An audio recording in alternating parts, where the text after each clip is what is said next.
Kota Banda Aceh merupakan salah satu daerah yang menyenangkan untuk dikunjungi.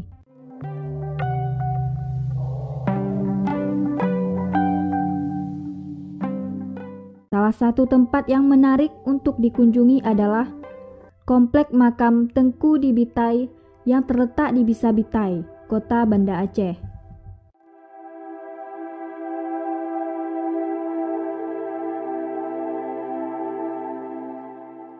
Anda bisa menemukan jejak Turki di Aceh di Kampung Desa Bitai.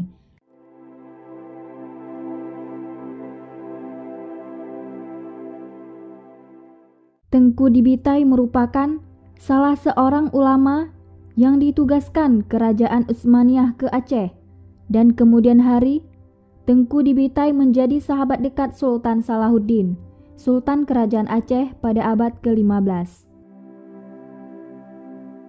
Tengku Dibitai memiliki nama asli Muthalib Ghazi bin Mustafa Ghazi. Ia bersama tentara Kesultanan Utsmani lainnya datang ke Aceh, bertujuan untuk membantu Kerajaan Aceh Darussalam melawan Portugis dan menyebarkan ajaran agama Islam.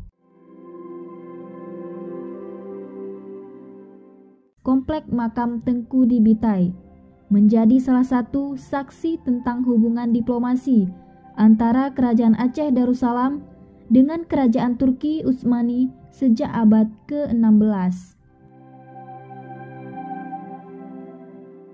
Tercatat dalam sejarah bahwa pemerintahan Sultan Selim II pernah memberikan dukungan militer berupa kapal, pasukan artileri, dan persenjataan yang dibutuhkan Kerajaan Aceh Darussalam untuk menyerang Portugis.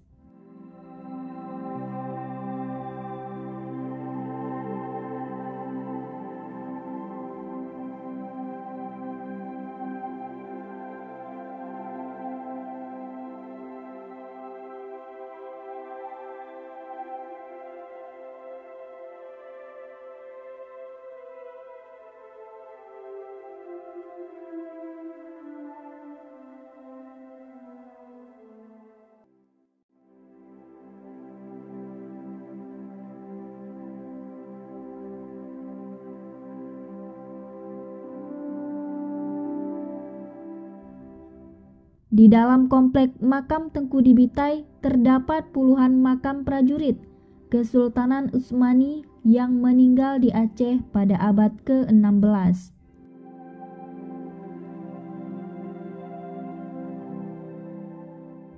Hingga saat ini, tidak sedikit wisatawan dari dalam dan luar negeri yang berkunjung ke komplek makam Tengku Dibitai.